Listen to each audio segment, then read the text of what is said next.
the Auburn Blitz Podcast, your direct source for all Auburn all the time with Brett Pritchard, Faith Richardson, and Randy Lee.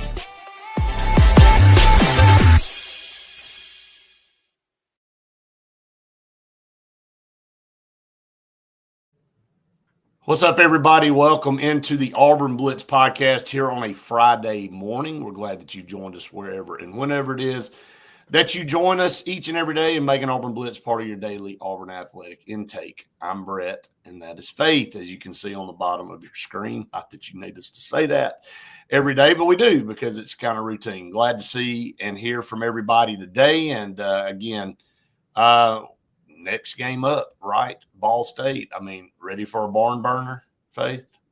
We've got a home game on the Plains. And I don't think anyone's complaining about that, no matter who we're playing. So it's exciting. Yeah, well, I think you're more pumped about the laser show and all that stuff, like everybody else. I mean, literally, are you kidding? Talking about. So, have you seen the little preview? Like, nothing can ever, like in this day and age, nothing can ever be held back. There are no secrets.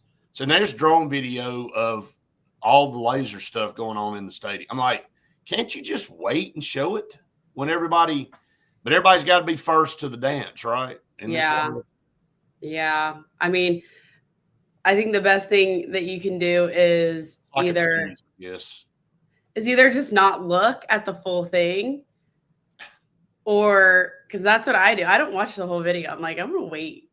Because what if I have these big expectations and then they don't get met? You have nothing in this world anymore. Can't have any surprises. You hate surprises anyway. So, James, good to see you. Or, well, I'm not really seeing you, seeing your comment. Appreciate the kind comments. And look, I went back and dug through every one of our podcasts from last week. We'll figure out a better method. Prediction, obviously, today, the tiebreaker. To do that. Yeah, the tiebreaker is rushing yards. We got to change that because Damari Alston's not. Yeah. So everyone go and comment. You can comment now if you really want to. I don't really care because I'll write it all down. There you go. So you just comment away as we go through the show. But can be Damari Alston rushing yards, so we'll go to Jeremiah Cobb rushing yards. So if you made a prediction already, change it. You don't have to change your score prediction, obviously, but change your rushing yards to Jeremiah Cobb. And that's one of the things, obviously, we're going to talk about. So no Damari Alston. Tomorrow, it is a big recruiting weekend. And Bruce Pearl said, what? What did he say? What did Bruce Pearl say? We'll get to that here in just a little bit. But first things first, who's the backup? Who's our backup quarterback? Coach Freeze talked about that yesterday. After practice, and had a brief, like a 7-minute spiel with media. We weren't able to be there because we're all over the place, but 7 minutes, everybody was able to see that. In Faith, looking at what he said, I thought, you can read a lot into some of the stuff he said, but it will be no shocker if Jackson Arnold were to go down, who would be the first guy off the bench? Drum roll. I'm so excited for Deuce. Yep. Deuce. Again, I don't think anybody's surprised by that. But, again, you've got Ashton Daniels, and basically he's a 2-year starter from Stanford. And so a lot of people speculated, well, he would be the more experienced guy. But, again, he had some neat things to say yesterday. So I'm going to read the quote in case anybody missed it. And said, this is from Coach Freeze, said, Ashton's an incredible player, and we need him. At the same time, let's just be honest, and I've had this discussion with him, he has another year if he doesn't use it this year. All that is in my mind. I'd love to have that guy for 2 years. You got to try to balance all of that, but also do what's best for your football team to win the game. So, again, saying that, yeah, he knows what he's got in Ashton Daniels. He's not just sitting over there going, okay, he's just a security blanket. He really likes him and what he brings to the table. But this is the new age of coach. This is what coaches have to think about, Faith. They can't just think about who their starter is. They got to think about how to manage the guys behind them. They got to think about Deuce Knight. Well, what if he doesn't get enough snaps? And then what about Ashton Daniels? Is he going to stick around for 1 or 2 more years? And I mean, all this is going through Hugh Freeze's mind, but it's going through all these coaches' minds of how they're going to keep these guys and manage all that. But also, like he said, the very first thing he said was, first of all, let's figure out how to win the game. Then we'll worry about all this other stuff. And Jackson Arnold's the guy that is your starter, so that's your priority. But you can't forget about the other guys in the room. Yeah. Earlier, before the season started, we were talking about when Jackson Arnold was labeled the starting quarterback, if Deuce Knight was going to stay another year after this year, if he's not playing this year, because he's obviously going to start somewhere else. And, Brett, does this help his chances of staying at Auburn another year with Deuce Knight playing this game? Like, I mean, it's true. You really don't know how long people are going to be staying with how different college football is now. Yeah. And, he kind of goes on to talk about, he said, all the more reason we eliminate the craziness and go 5 for 5. So, instead of worrying about, playing X number of games and losing a season, he wants 5 years of eligibility across the board. And then, a lot of people reported about, the Vanderbilt players filing a lawsuit just on that subject this week, on eligibility and stuff like that. But I thought it was relative. I thought it was a relevant point to bring up, to talk about, who would be the first guy off the bench. And, he's a much more experienced guy, obviously with 2 years starting at Stanford, but, Deuce Knight is the call. I mean, and I think we all felt that way. I know you and I have watched practice, and, you kind of had, one of the practices that you went to that I didn't get a chance to go to, you called me and said that, if I were having to pick one, unbiasedly, I would pick Deuce Knight just from what you saw that day when they started letting quarterbacks go live.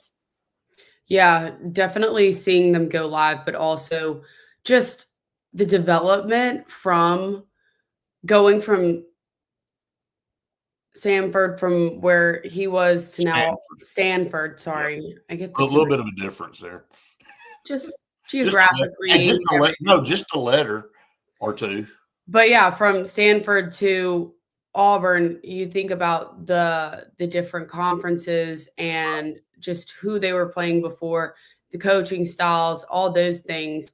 When Deuce Knight has been, I mean, he was in high school, but he's only learned at the college level from these coaches. So for a few months. For a few months. But the thing is he's learning from them of how they want his style to be right at this level. And so that's the same thing where you think about Ashton Daniels, how he learned it somewhere completely different.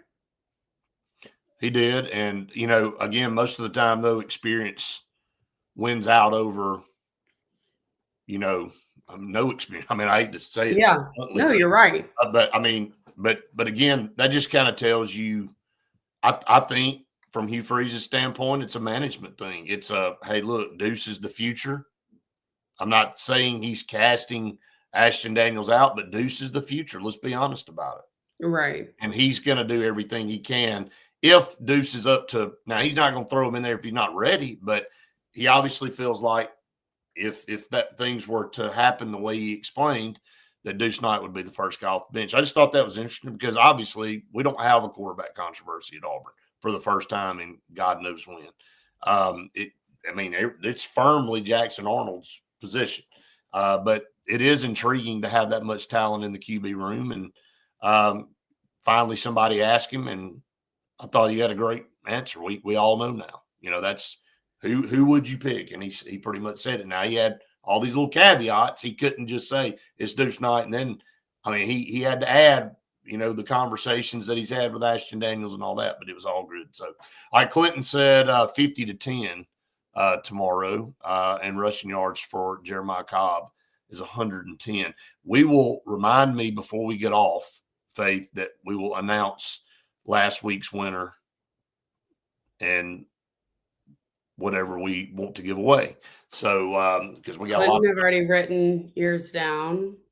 So again, we'll continue to remind everybody out there, get your predictions in. We've had to change up the tiebreaker to Jeremiah Cobb rushing yards instead of Damari Alston, because leads us into our next thing. Damari Alston will not be playing tomorrow. Doesn't need to play. Like this, could he play? Yes. Okay, let's clear that up. Yeah, because he was in practice the other day. Yeah, this is not he's being held out because he can't play. This is because we don't need Damari Alston against Ball State, and don't need him out there running to further extend whatever little injury. I'm not trying to diminish it. They're just being precautious. If this was Georgia and you got to go, yeah, okay, let's do it. But Ball State, we're a 43.5 point favorite.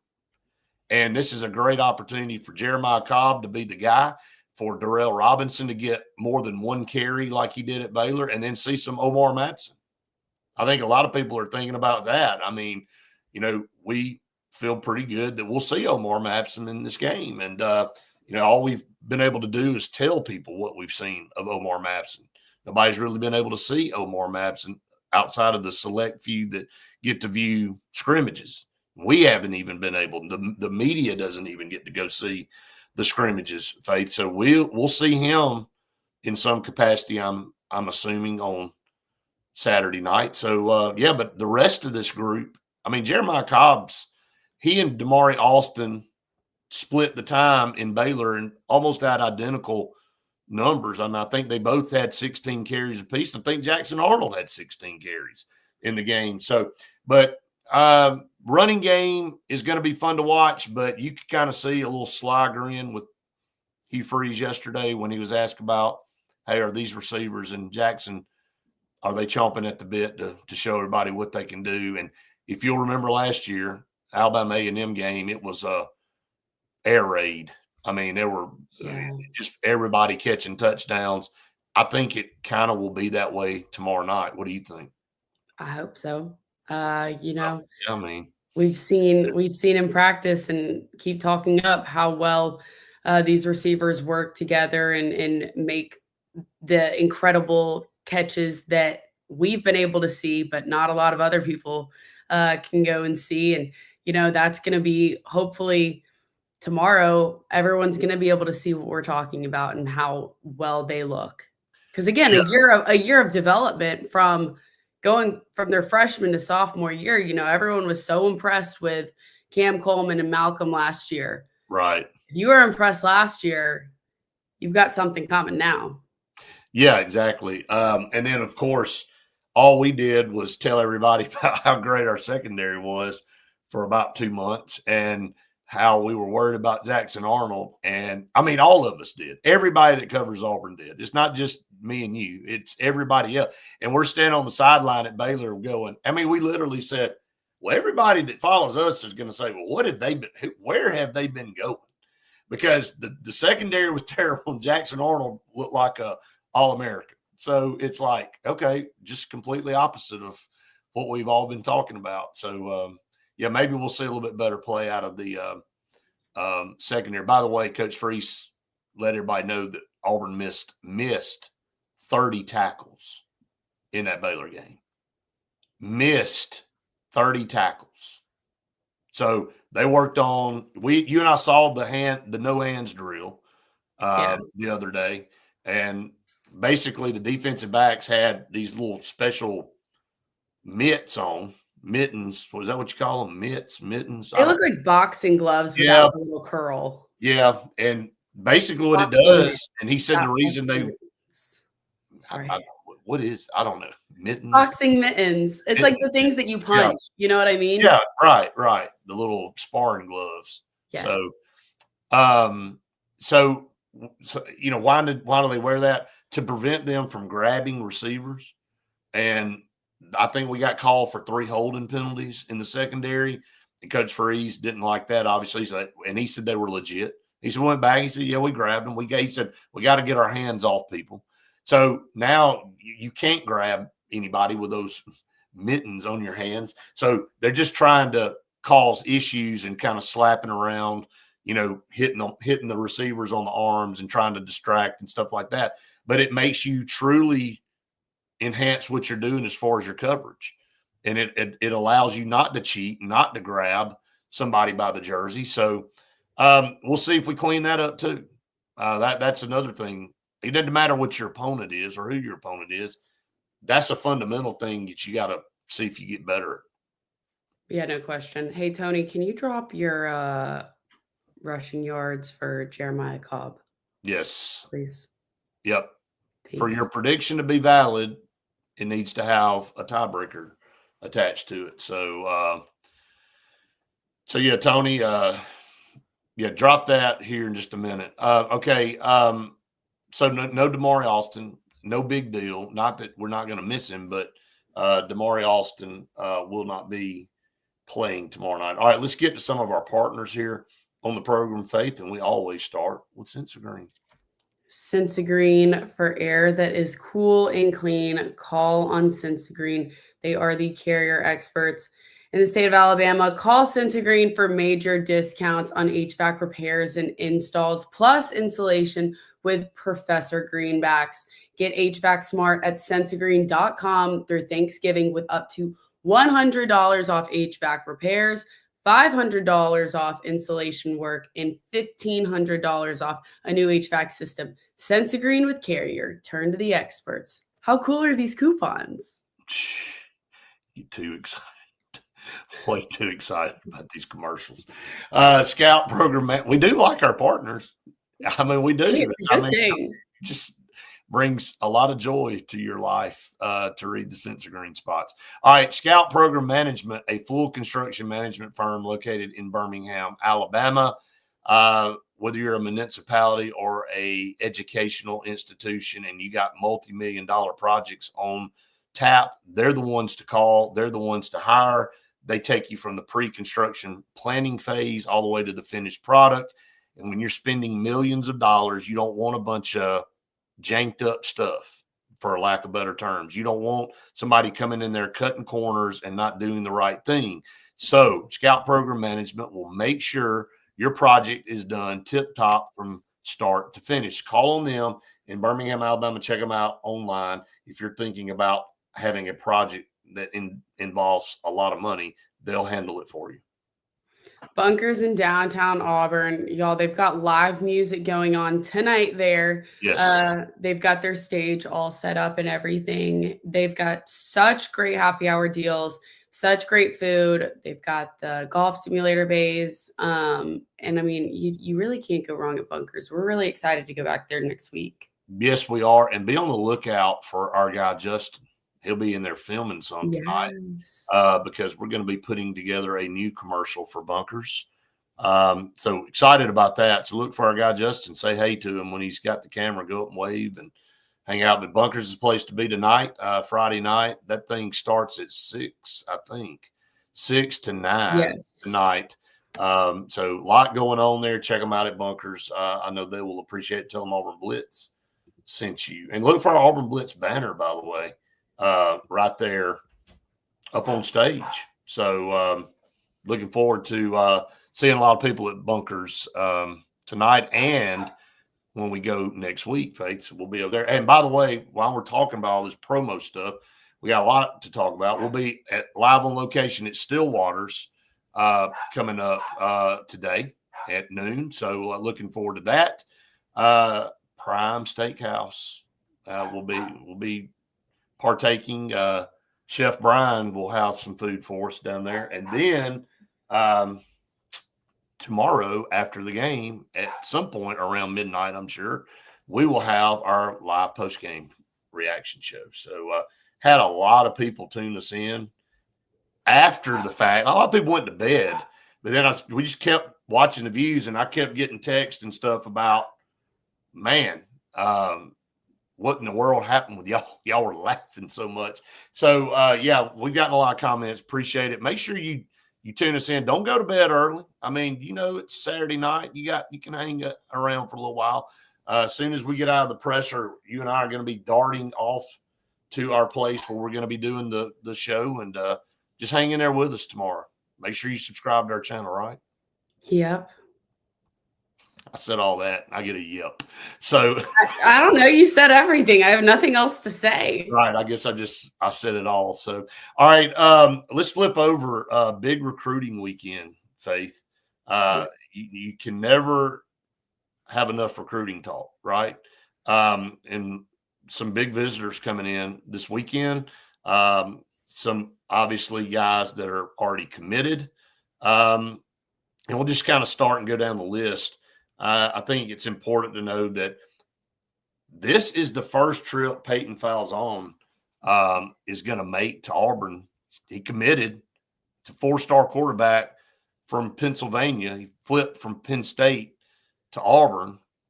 And, when we were going through all the who's Auburn going to get as their quarterback in this class, and we were listing all the guys, and it seemed like we were missing out on them. All of a sudden, we get this flip from Peyton Falzon that really nobody knew anything about. That you start looking at him and going, pretty good quarterback.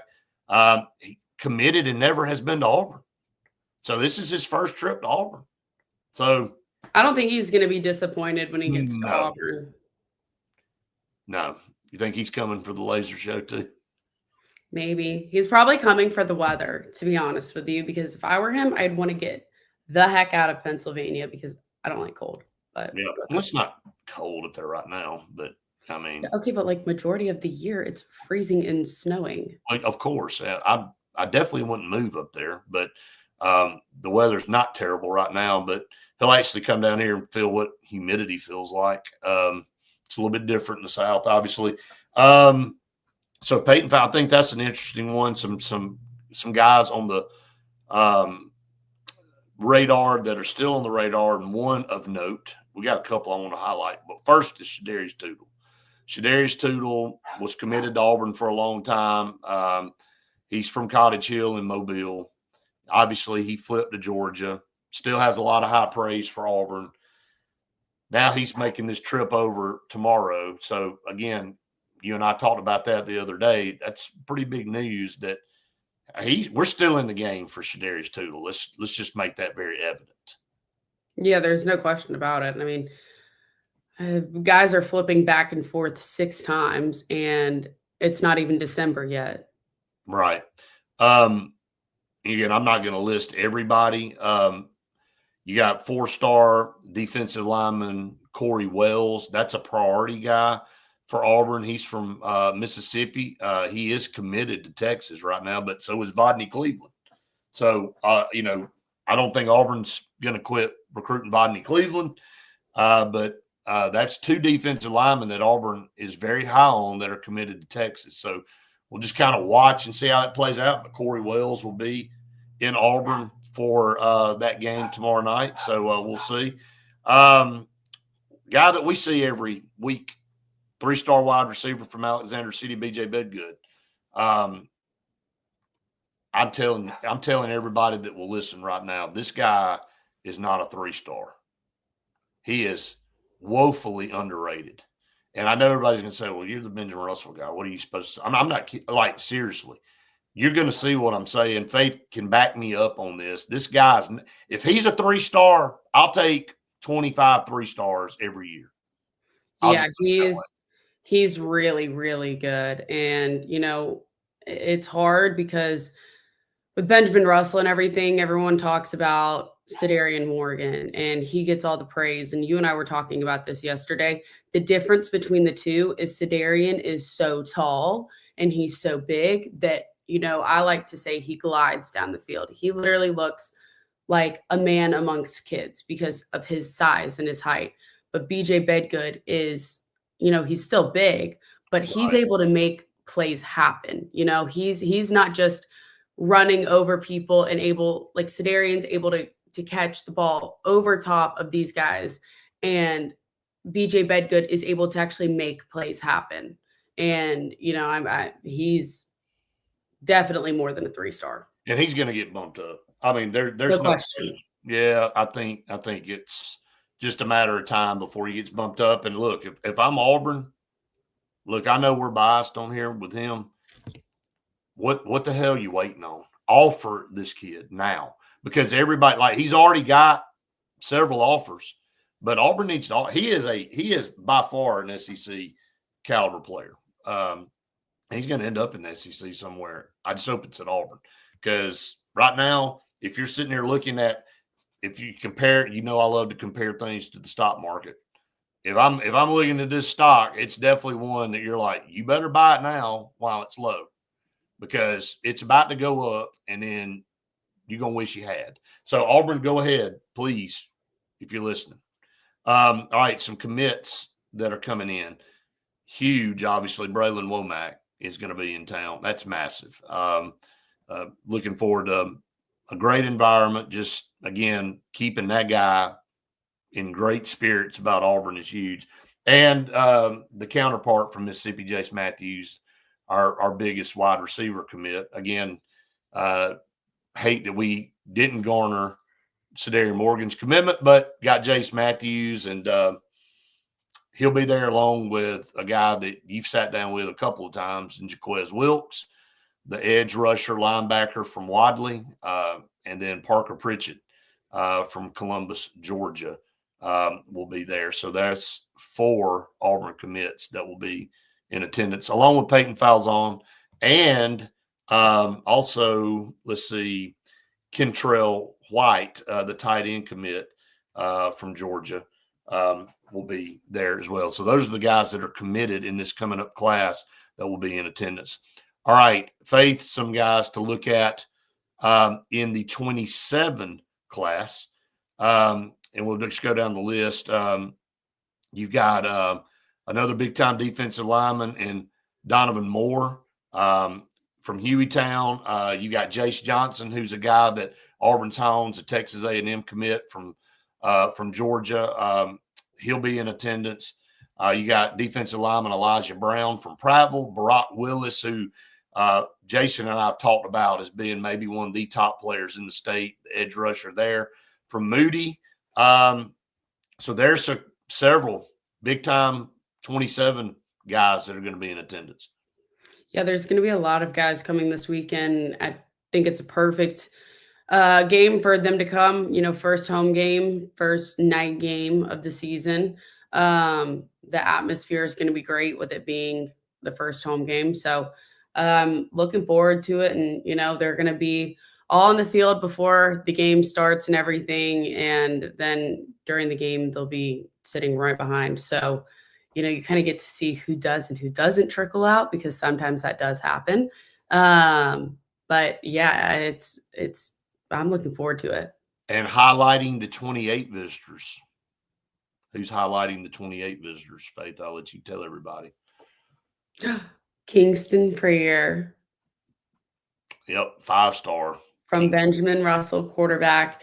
Again, we talk about him a lot just because Ben Russell and everything. But, I mean, that kid he's not a sophomore. I'm not kidding. Yeah, exactly. I'm with you. Yes. There is no way. I mean, he's already got a state championship under his belt at Montgomery Catholic. He is so talented, and, he's got a lot of development that needs to happen right now in the high school age, but I cannot believe that he is a sophomore.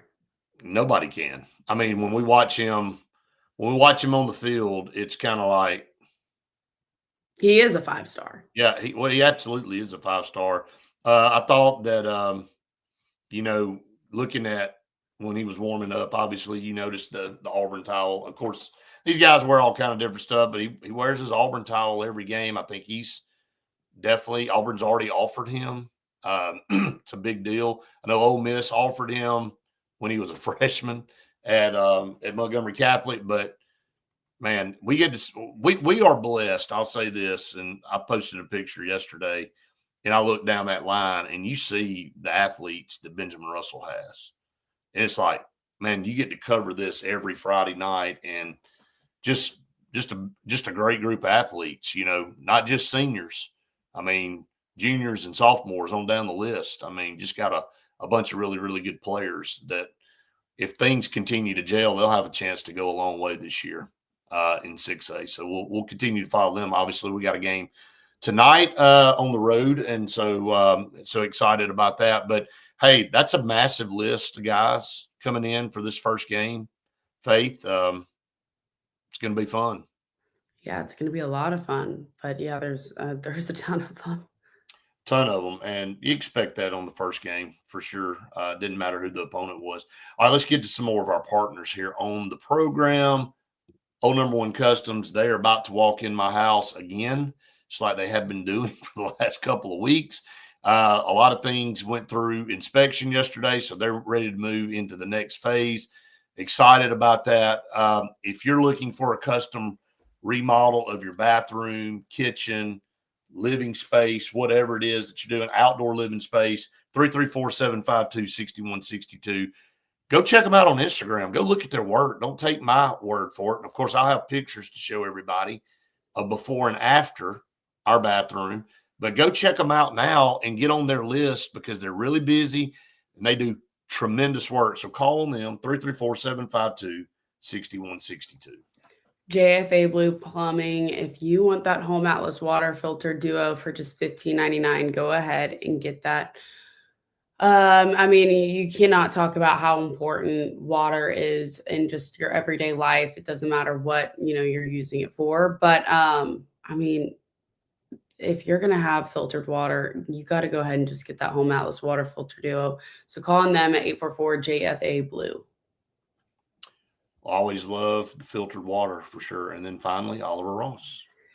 Guys, tomorrow's game day. It's an evening game, so that means you're going to be tailgating all day, and you don't want to be doing the bartending the whole time. So go ahead and get Oliver Ross to be your bartenders for all your tailgates. If you've got any weddings, any sorority or fraternity date parties, anything like that, get Oliver Ross to be the bartending service for you. They're professionals. They will go in there and set up all their stuff and then break down all their stuff when it's done, so you don't even have to worry about any of that.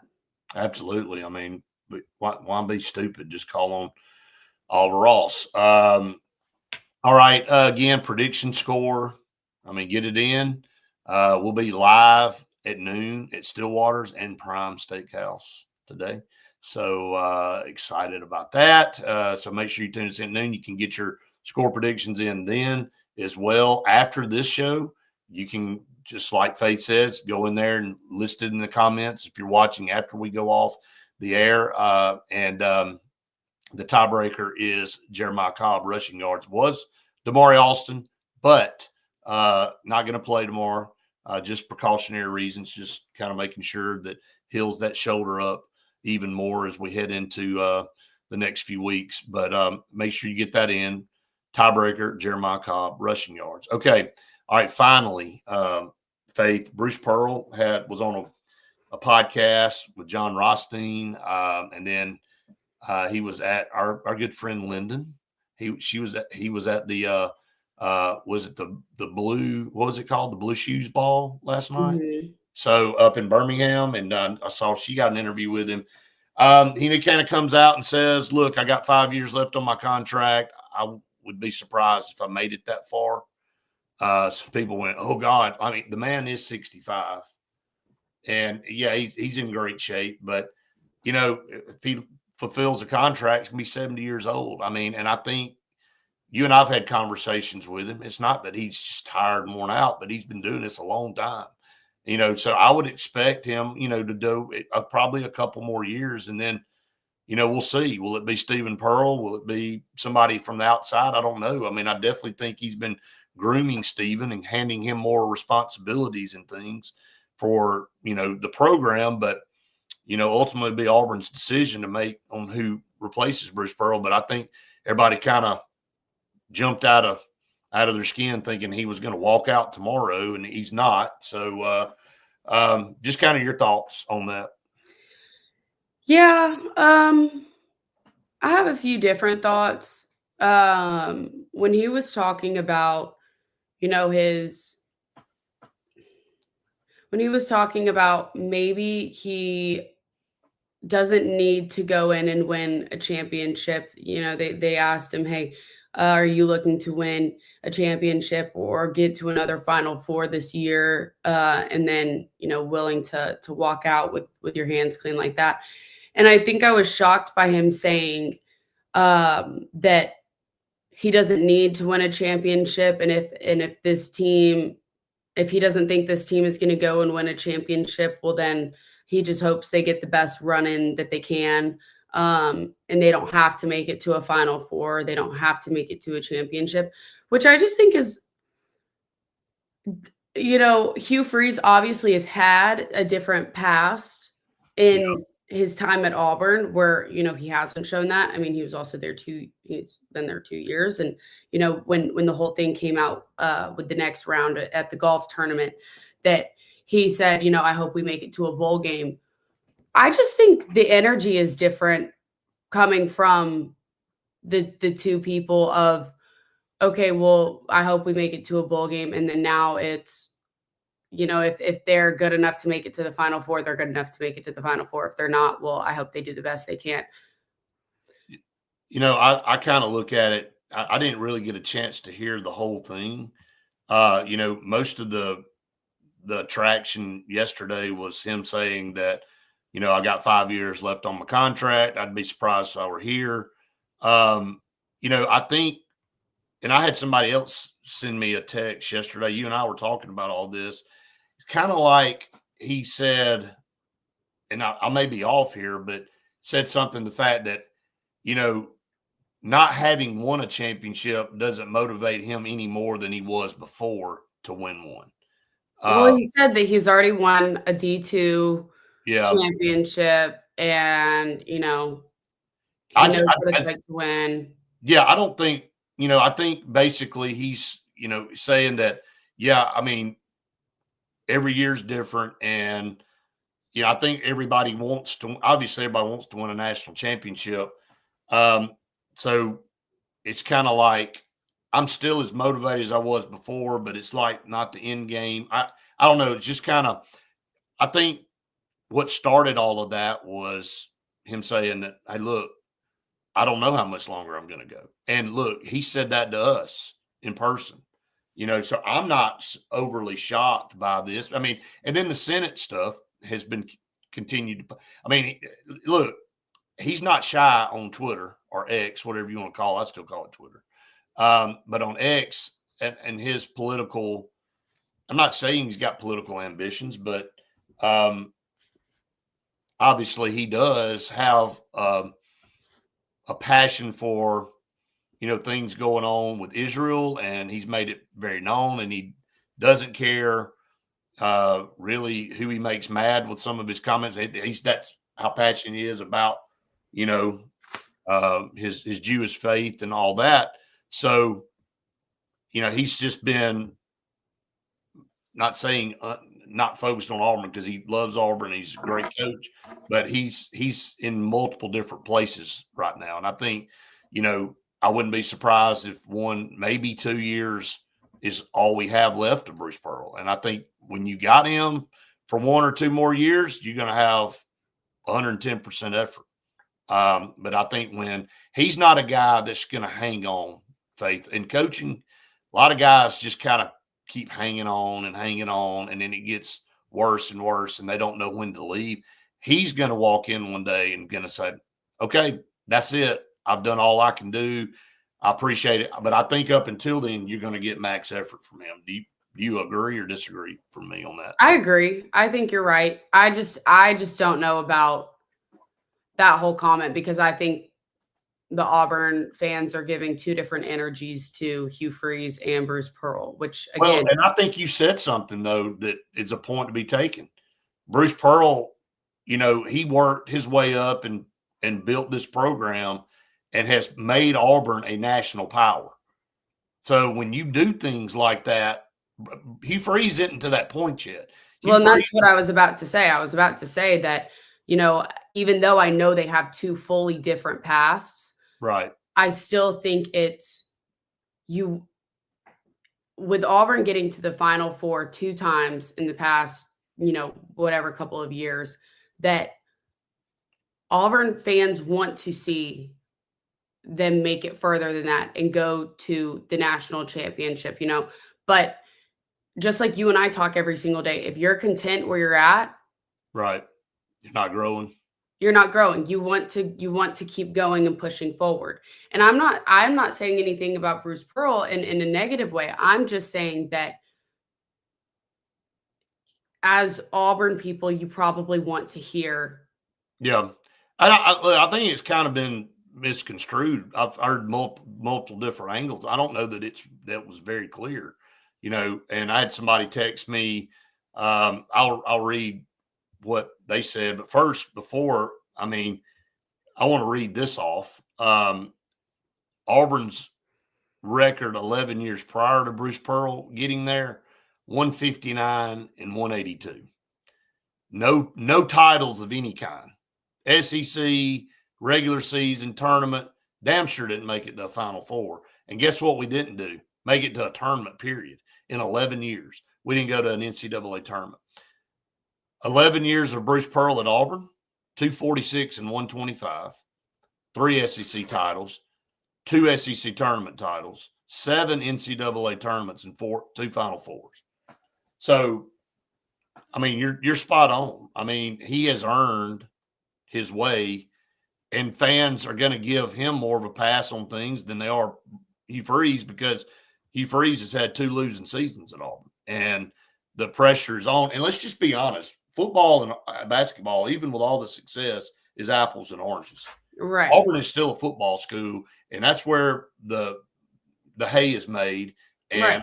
I'm telling you right now, if Bruce Pearl coming in with a perennial losing program like Auburn and not having good seasons the first 2 or 3 years, everybody's like, well, okay. We ain't ever won nothing. So if he can't, I remember when I hosted another show saying this specifically on air, and some guy misconstrued what I said. I said, if Bruce Pearl can't win at Auburn, they need to just blow the whole thing up. Because if you can't win, if Bruce Pearl can't figure out how to win at Auburn, then we have no hope. Because that guy is a winner and been a winner everywhere he's been. And, of course, after 3 years, he got it turned around and started taking Auburn to a place none of us ever envisioned Auburn basketball. Well, guess what? Hugh Freeze doesn't have that luxury, because all eyes are always on football, and we've had such a bad run lately, and there's so much pressure. So when you're not getting things done, everybody's like on edge. So it's a different feel with the football program than it is the basketball program. Yeah, I think you're right. I don't know. Let me go back and see what all right, so I had somebody text me yesterday. He said, he'd watched the interview twice. He said he said making it to a Final Four twice and not to the championship game didn't motivate him to want to make the championship more than he already wanted to. So I think what he's saying is he didn't need any more motivation to make it to go and win. Correct. Right. Correct. He's as motivated as he's ever been. And so, listening to him say that's meaning that it didn't take him not making the championship to make him want to go to the championship. He's already wanted to do it. Yes. Correct. Yes. And again, I understand that, and I hear where he's coming from, because you and I have that conversation on the daily of, wanting to get better and work harder each and every day. But I do think that, I don't know, maybe again, just the way that he said things, or maybe the way that it came across, it kind of was just like, well, if we don't get there, we don't get there. Yeah. Kind of a guy at the end of his career kind of feel is kind of what you're saying, I think. Yes. So, again, does that mean he's not going to come out and coach hard? No, it doesn't. Absolutely not. But I think what you were saying is that, Hugh Freeze kind of caught a lot of flack for what he said back in the summer with the hey, we know what our expectations are here at Auburn's to make a bowl game. And it's like, no, it's not. That's not the expectations of Auburn football. The expectations are to go and compete for championships. Now, we haven't done that in quite a while, and doesn't mean that you've changed your expectations just because you look, Florida State won 2 games last year. Did it change their expectations? Did they go, okay, well, we just can't ever get back there? Yeah, I mean, if you're a championship, your top 15 program all time in football, your expectations don't change because you've been on a run of losing seasons. You got to figure out how to change that, and that's why people continue. That's why that stadium will be packed to the gills tomorrow night when you play Ball State. I mean, because Auburn fans are that passionate about their football program. So, all right, y'all keep rolling the predictions in. We see them coming in. Faith's getting them all written down. All right, Faith, time to unveil who won the prediction for last week. So, with a score of Auburn 34, Baylor 21, didn't even need to go to tiebreaker because, I mean, there was nobody that had the same score. So 34-21, WK Sweat 71 is your Baylor game prediction. Pretty close, wasn't he? He was. 34-21 Auburn. So there it is. He had a tiebreaker, passing yards 297. He'd have been way off on that. So, but I think a lot of people felt like we were going to throw the ball more than we did. But congratulations to WK Sweat 71. You win a gift certificate to Pepper Tree Steaks and Wine, and it's specific on there what you get. And so we'll pull that and we'll tell you what that is. But if you'll message us, if you're watching this and you message us your address, we'll make sure we get that to you, and then we'll get you some Auburn Blitz swag as well. It'll either be a T-shirt or a hat. So we'll send that your way. So congratulations to WK Sweat 71 on your prediction of 34-21 over Baylor. You were the closest. There you go. Congratulations. Could All right. be you guys next week if you get it right or close. So That's right. That's right. But you got to have the rushing yards. You got to have, to be eligible, you got to have the tiebreaker down there. So, all right, Faith, great stuff this morning. A lot of great comments, a lot of great interaction, good topics. We will be back here in a few hours live on location at Stillwater. So looking forward to that. And I know what you're looking forward to down there. I can smell it already cooking from here. And so a lot of excitement there. So join us there. Come by and see us. Stillwater's, we'll talk about the specials they've got going through the fall with their golf course and all the great things that Eric has going on down there. Yeah, the tournament coming up in October with Riley Green. So we'll be talking some more about that. Just a ton. A lot going on Friday. Super excited. Yes, absolutely. All right, I'm going to let you send it out as always.